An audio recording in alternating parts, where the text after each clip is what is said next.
mu gice cy'ejo hashize twasize Calvin amaze kwandikira umugore we Kasi amubwira ati rwose reka nigendere, ndabona nta mbabazi zawe nzabona kandi birangoye kubana nawe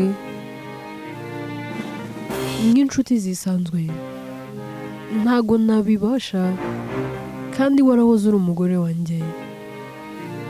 Yakomeje amubwira ati ahari ninjya kure yawe nibyo bizaba byiza kuri twembi.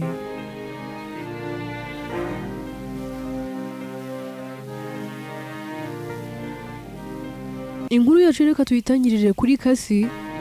Kasi aba ari mu modoka arimo yerekeza ku kazi k'umugabo we Calvin, agahita abona ubutumwa arabusoma agahita akangarana akagira ubwoba,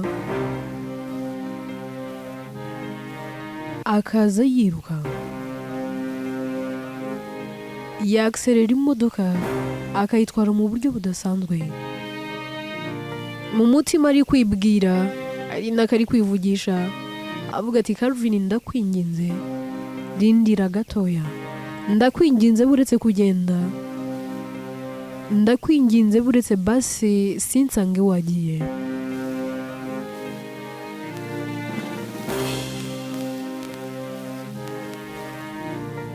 Afata telefone ye agahamagara Calvin, ariko Calvin ntago aba ari kwitaba.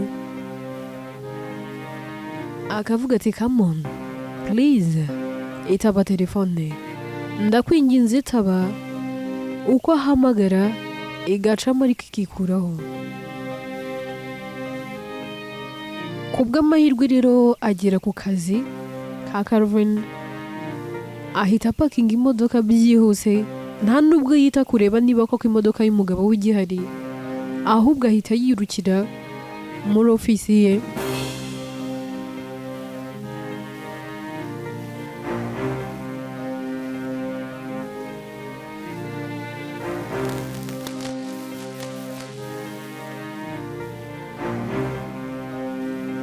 Akigera mu ofisi ye asanga Calvin ntawe urimo. Afata telefone ngo amuhamagare n'ubwoba bwinshi n'igihunga, ari nako yibwira mu mutima avuga ati ndakwinginze nube wagiye, ndakwinginze fata telefone basi uhagarukire cyangwa uzuhagarara aho ngaho ugeze please. Mu gihe ahagaze aho ngaho ari kumuhamagara hanyuraho umukirina akamuramutsa akamubwira ati uraho, ati harya si we mugore wa Calvin? Undi ati yego yego ni njyewe nitwa Kasi, none se tugufashe iki? Niwe waje kureba se? Kasi ati yego ahubwo ndabona udahari, wamenyera ahantu yaba ari se base?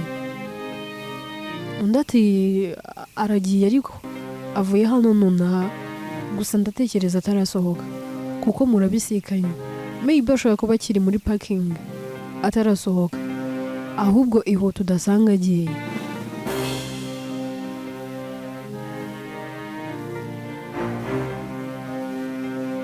Kasi ahita asohoka yihuta, ariko kuko aba yambaye inkweto ndende ziramubangamira, nta kindi kintu akora azikuramo akagenda yambaye ibirenge, azifata mu ntoki ubundi ahasigaye akiruka. Agera muri parking haba hari imodoka nyinshi, bigoye guhita abona imodoka y'umugabo we.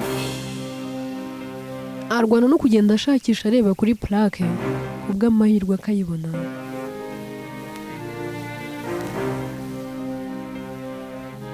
Aragenda agera ku modoka ya Calvin agasanga kuko nimwe ari kandi aricaye. Calvin aba yicaye ariko yiyunamiye, ubona yifashe mu mutwe atameze neza, intekerezo ze ziri kure. Mu mutima aba arimo yibaza ati se kuko umwanzuro mfashe waba ari uw'ukuri? Mutima umwuka amubwira utahari nugenda bizagufasha kwibagirwa umugore wawe, naho nukomeza kumuguma iruhande ntuzigera umwibagirwa. Undi mutima nawe ukamubwira ati se uzabasha kubaho utabona umugore wawe?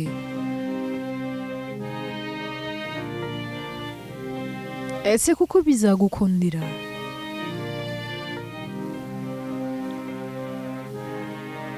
Ikiniga kiramwica, agatangira kurira. Muri we akavuga ati mani ikosa nakoze ryaba ritababarirwa, basi sanga umugore wanjye byibura mbabarira irya none, sinazongera gutekereza no kumubabaza. Ndakwinginze mama hitamo mazima, niba ubona yuko kongera kubana nawe bidashoboka ndeke ngende, ariko mana niba ubona kazongera kaba uwanjye mpa ikimenyetso singende.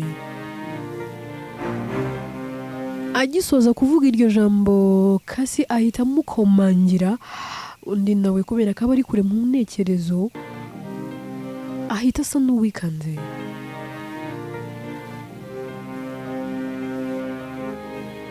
Kasi akurura umuryango w'imodoka akumva n'ubundi ntabwo urokinze, agahita yinjira, ahita ahobera Calvin nta n'ibindi bintu byinshi amubwiye, ahubwo agatangira kurira.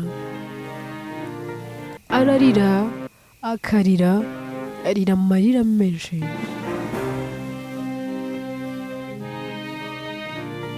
Aramubwira ati Imana ishimwe ko nsanze utaragenda, hashimwe Imana itumye nsanga ukiri hano.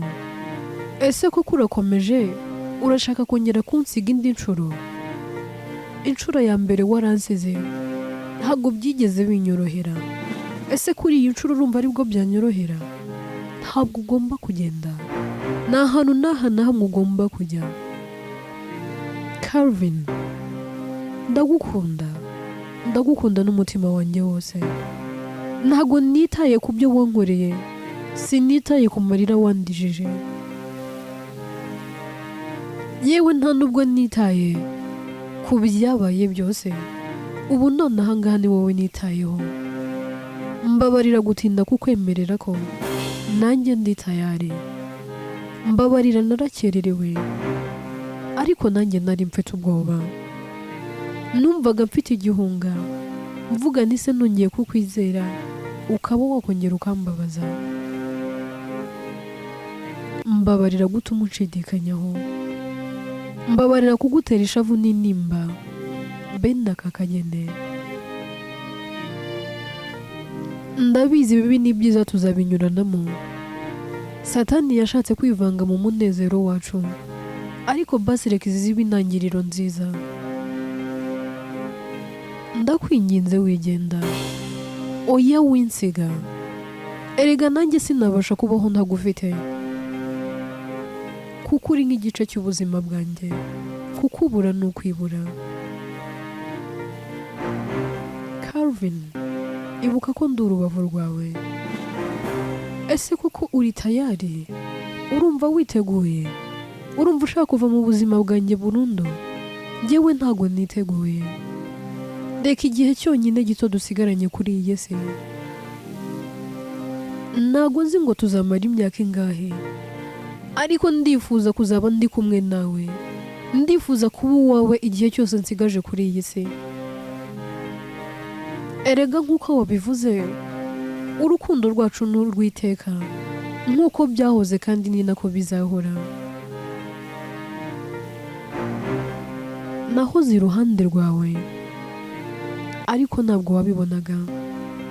Ahari wenda fungura amaso kano kanya, urabona ko mpari ku bwawe. Ndakwinginze wigenda, please. Ese urabona waba unsize he? Urabona waba unsigiye nde? Ndakwinginze wintera ishavu n'intimba, wintera kandi gahinda. Ni wowe muryango wonyine mfite, ni wowe wenyine nsigaranye kuri iyi si. kandi ni nawe ndeba. Ahari byabaye hagati yanjye nawe bishobora kuba ryari ishuri ryo kugira ngo ahari umwe muri twahumuke.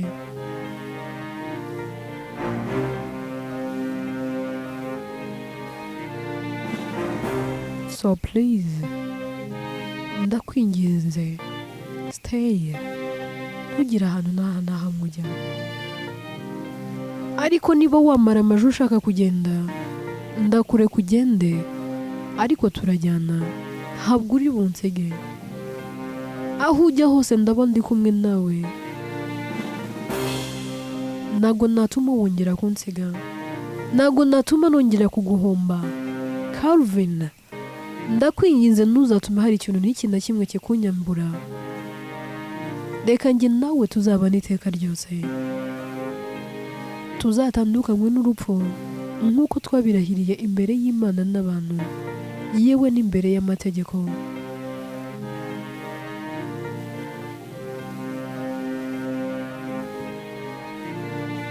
Ndagusezeranya ngiye kwibagirwa ahahise, ntuzongera kumva mbikwibutsa. Yewe n'amagambo maba gusesereza arimo kukubwira ngo abandi baguha icyo ntabasha kuguha, ntabwo nzongera kuyakubwira. Ndagusezeranya ngiye kukubera umugore ukubaha. Urukundo ntigeze nguha mu myaka yose itambutse, n'urwo nari narizigamiye, rwose niteguye kuruguha.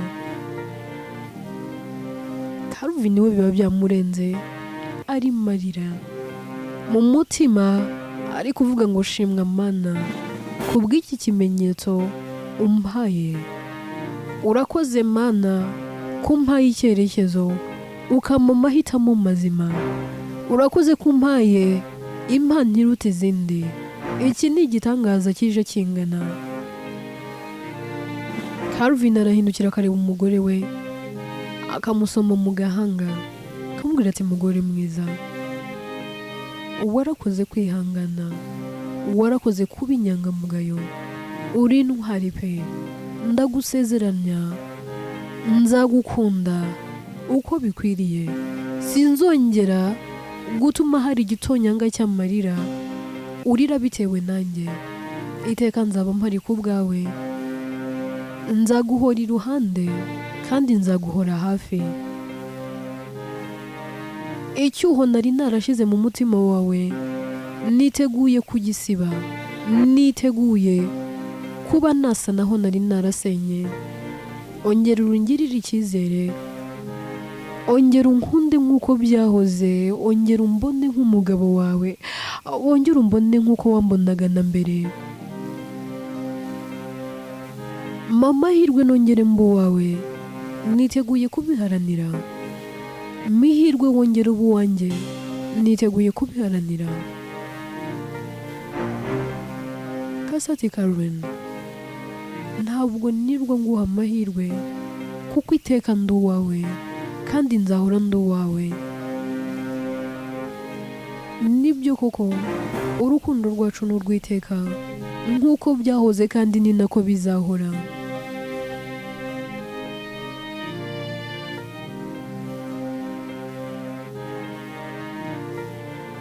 Kasayita abwira Calvin ati basi reka dutahe, tugende mu rugo njye kugutekera bya biryo ukunda. Calvin ati nta kibazo, iri joro ni njye nawe. Reka twongere dutangire bundi bushya. Umfate ikiganza nanjye ngufate mu kiganza, intambwe ku yindi. Ntuzigere untererana, yewe ntuzigere undekura. Ndagusezeranya sinzongera kukubabaza, kandi nubona ngiye gutana nangiye kukubabaza, uzanyibutse, uzambwira uti mugabo mwiza, ibuka rya sezerano. Baramwenyura. Kasati reka noneho nsohoke ngiye gutwara imodoka, nawe witware duhurire mu rugo. Ndagenda imbere ungenda inyuma. Hari ikibazo? Calvin ati yewe umugore wanjye uyu munsi ndamwitwarira, imodoka yireke, ndaje nshaka umuntu uyitugereza mu rugo. Kaza ati ntabwo nabyanga, ese urumva nakwanga iryo hirwe? Nanjye nkumbuye kugenda mu modoka itwawe n'umugabo wanjye, mwicaye iruhande, mufashe mu kiganza. Tuve kuri Calvin ndetse na Kasi, twigarukire kuri Brian.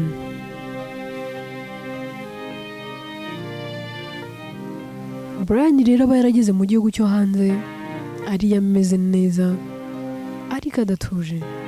Aba agerageza guhamagara umugore we Gloria, ariko inamba ze ntizinyuremo.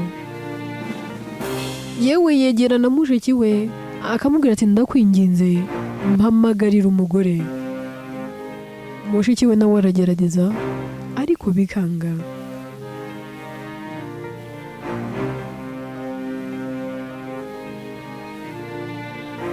Birabacanga bikabashobora, bagatangira kwibaza ati se ahari uyu mugore wawe ese ameze neza, buriya se nta kibazo yaba afite?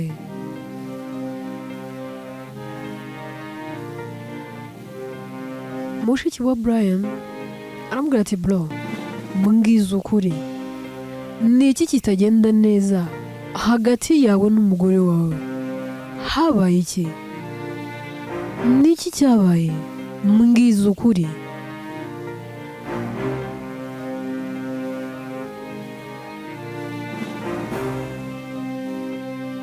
Brian araceceka akabura icyo avuga.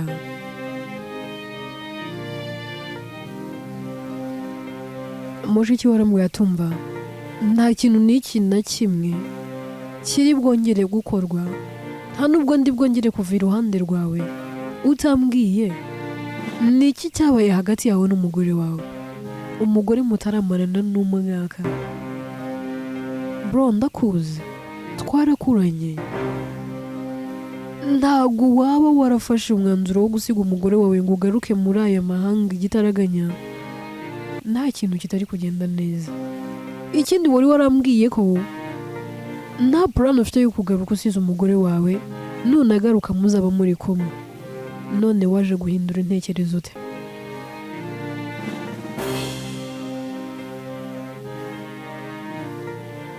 Brian aramubwira ati Anete, hari ikintu nshaka kukubwira. Uri mushiki wanjye, twonse rimwe kandi turakurikirana. Anete ati yego nyine, mbwiza ukuri, ni iki kitagenda mbere? Ni iki kiri kugenda nabi? Ni iki kiri kujya mbere hagati yawe n'umugore wawe kugeza nubwo akuraho telefone? Umaze amezi 2 umuhamagara telefone ikakunanira, nanjye nkayigerageza bikanga. Twabwiye mama ngo ajyeyo ajye kureba haba, ageze yasanga harafunze, arakomanga buri umwugururira. Igisigaye ni kimwe, ugomba kugaruka mu Rwanda ukajya kureba umugore wawe, ukareba niba ameze neza ari muzima. Ariko mbere y'abo yose, Brian, mbwira, wowe na Gloria mumeranye neza? Ese mubanye neza? Brian ati Anete, ndakwinginze ntuze kumbwira nabi, yewe ngo uze no kuntuka. Oya, basi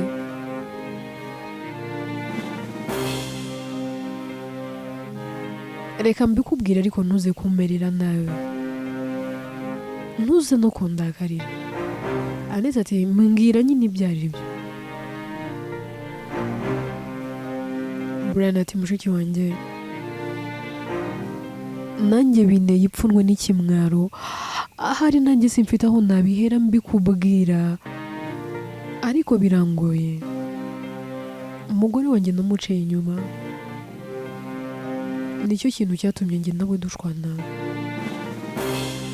Anete ati ngwiki, wowe se musaza wanjye nzi? Iyo mico wayize ryari se? None se wagiye guca umugore wawe inyuma byagenze bite? Ariko bundi buretse gato, umuntu wese umugore wawe yaje kumenya gute ko muca inyuma? Wari umaze kubigira ingeso? Brian atoya njyewe nabibwiye umugore wanjye kuko numvaga umutima wanjye uncira urubanza. Hanyuma umaze kubimubwira ati nyine yarandakariye kuko umuntu twaryamanye ni mukuru we. Anete ahita yikanga atugize ngo iki bro, wowe wariryamanye n'umuvandimwe w'umugore wawe uratinyuka? Waryamanye n'umuvandimwe wa Gloria, nose ubwo watekerezaga iki? Undi ati sister, nanjye byambayeho mu buryo ntatekerezaga. Ibyambayeho nanjye ubwanjye sinzi uko nabikubwira. Undi ati biratangaje. Ati nanjye ari njyewe ntago nakumva. Gloria afite ishingiro ryo kubabara no kurakara. Hanyuma yo gukora ayo mabara se niki wakoze? Brian ati nagerageje kuganiriza umugore wanjye ngo musabe imbabazi ariko bibi by'ubusa. Nanjye sinzi icyo gukora. Umugore wanjye yarandakariye nta nubwo yishaka no kumbona mu maso ye.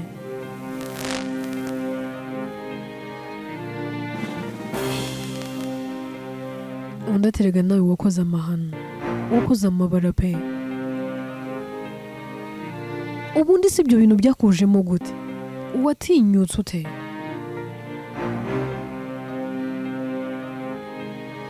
Undi aterega twari twasinze. Nyuma y'uko ibyo byose bibaye, Deborah yanteye ubwoba arambwira ngo arabibwira umugore wanjye.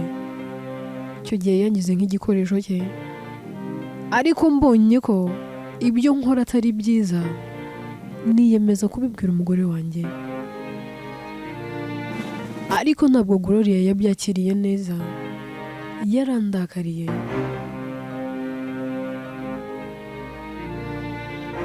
Anete aterega umugore we afite ishingiro ryo kurakara. Waramubabaje pe kandi bigaragara.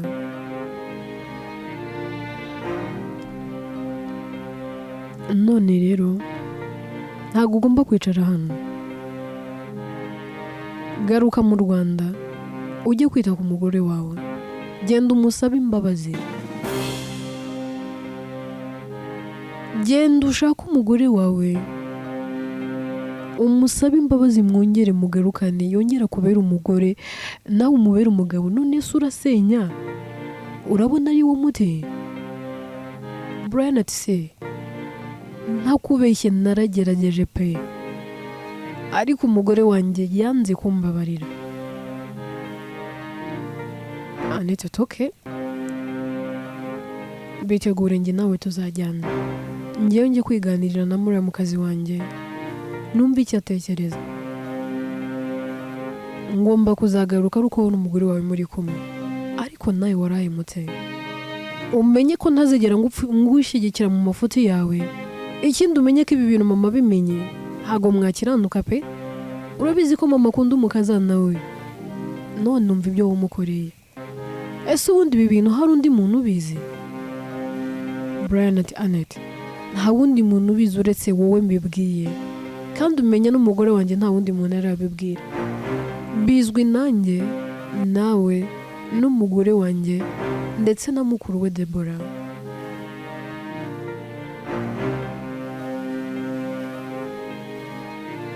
Anete ahita ahaguruka akanigendera akambwira ati bro urantengushye pe, kandi bigaragarira mu maso yanjye, nawe ubibone ko mbabaye. Urambabaje. Ntabwo natekerezaga ko wakora amahano nk'ayo, gusa nyine nta kundi.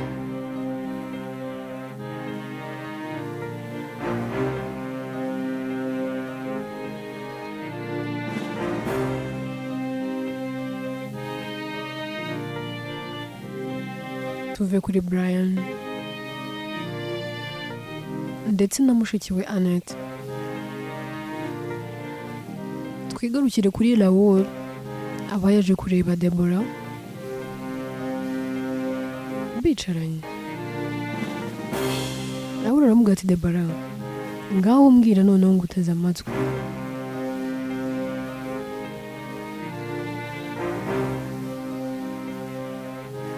Debora abwira Raoul kavuga ati mbabarire kuba ngiye kukubwira agahinda kanjye, ariko ahari uraza kumfasha gufata umwanzuro wa nyawo.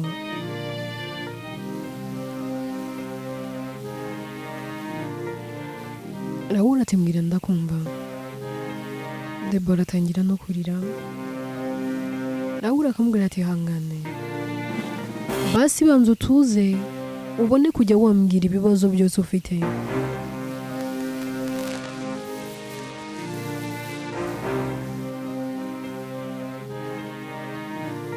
Debora atangira kubwira Raoul akamubwira ati Raoul, namaze kuba ikivume, namaze kuba igicibwa, namaze guhinduka ikindi kintu mu mboni z'abantu bankunda kandi nanjye nkunda, by'umwihariko abangaragiye. Natakaje byinshi, yewe nabuze byinshi, ariko aho bigeze maze kubona ko ibyo nakoze byose nta mumaro. Njyewe Debora nasenye ingo z'abandi, yewe harimo n'urwa murumuna wanjye, ariko iyo ndyamye ndota abantu bose nagiye mpemukira bari kuniga, nkarota bantera mu nzozi, sinjya ndyama ngo ngoheke. Buri uko ndyamye ngasinzira nanone ndota imfura yanjye Krenia ifashe imbunda imbwira ati mama, waranyanze ntiwigeze unkunda, warantaye ntiwigeze unyitaho, ntabwo ukwiye kubaho. Nkarota umwana wanjye agiye kundasa, yewe afite n'icyuma mu ntoki ari kumpitishamo, ati se nkurase nangwa ngo ukatagure nkwice nakubabaje. Ari kumbwira ati mama, hitamo icyo ndi bugukorere. Ntakubeshye nsigaye ndyama nkarota nabi, nkarota uwahoze ari umugabo wanjye Clevis nawe ari kundiga, ambwira ati gute wambeshye, kuki wambeshye ko umwana ari uwanjye kandi atari uwanjye. Nsigaye ndota ibintu bibi bikantera ubwoba, nkarota murumuna wanjye nawe ari kunsiga agenda, ambwira ngo nta kintu tugipfana. Nkarota data nawe ari kumbwira ati nkukuye mu bana banjye. Ibintu nsigaye ndota bintera ubwoba.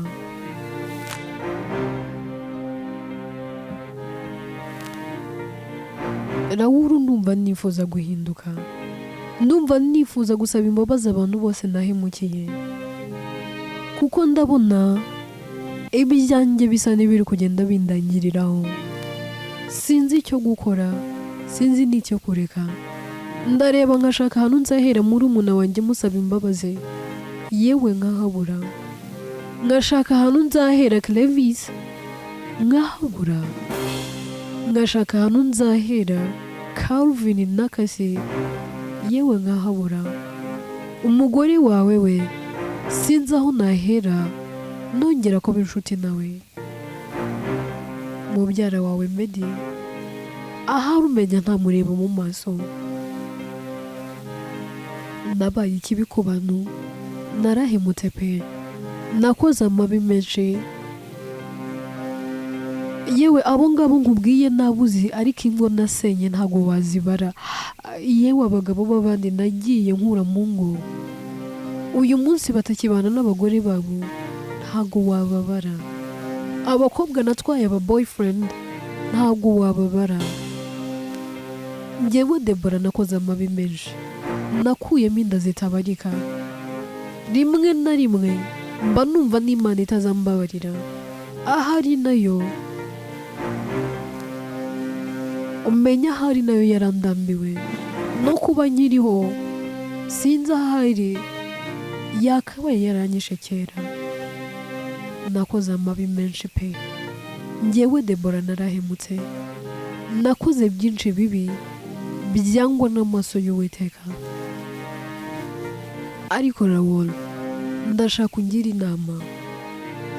Ese ntera intambwe nsaba imbabazi, abo nahemukiye bazambabarira, ntangwa niyahure nipfire, ibintu byose birangire.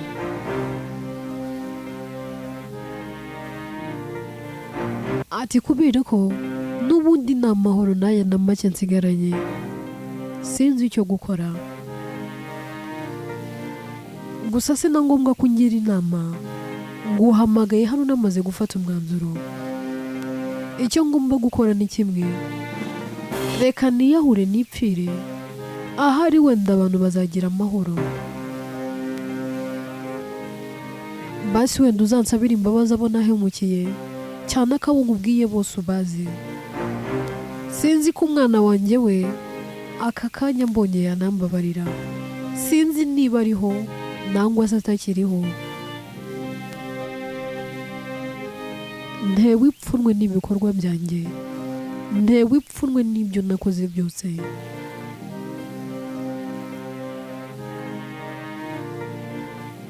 Ndakwinginze rero uzansabira imbabazi abasigaye, naho njyewe Debora ndumva igisigaye ari uko nava kuri iyi si, kuko umenya hari ndi ikibi mu bantu. Nakoze amahano n'amabara menshi, ibibi nakoze umenya bitababarirwa. Sinzi ko abo bantu bose nahemukiye hari n'umwe nareba mu maso. Ubu nibwo ndi kubona ko ibyo nakoze bitari bikwiriye. Umbabarire, basi nagira ngo ngutume, ahari mu bantu bose tuziranye ni wowe wenyine wanyumva. Abandi bose sinatekerezaga ko hari n'umwe nahamagara akanyitaba. Niyo mpamvu nanze kuwohereza umugore wawe, kuko ibi nkubwiye sinari kubona imbaraga zibimubwira. Debora ahita ahaguruka akigendera. Nk'uko ugenda Raoul ahita amukurikira akamubwira ati Debora, oya garuka, wigenda, reka tuganire.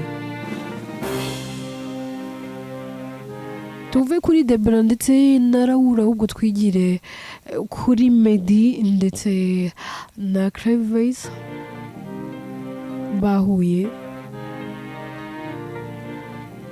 Meddy ari kubwira Clevis ati ndi hano kuko munshaka.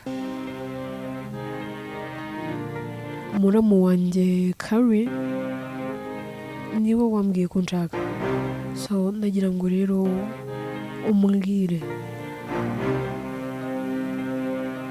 Clevis ati okay, nitwa Clevis, ninjye nahoze ndi umugabo wa Debora, nifuje kuganira nawe.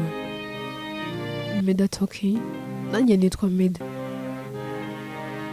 Clevis ati ndakuze, nkuziho byinshi, ariko ndashaka ko tuganira.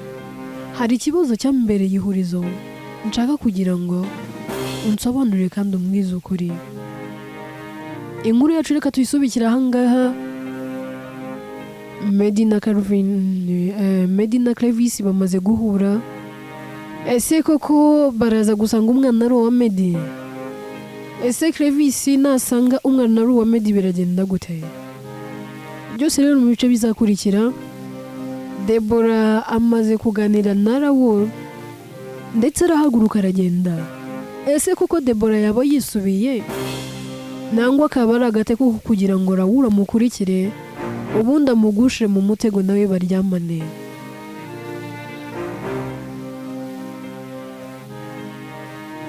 Dusize Kasi ndetse na Calvin nabo biyunze. Ese koko umubano wabo uzakomera? Brian na Annette biyemeje kugaruka ngo baze kureba Gloria, barebe ko babunga. Ese Gloria azababarira umugabo we? Byose ni mu bice bizakurikira.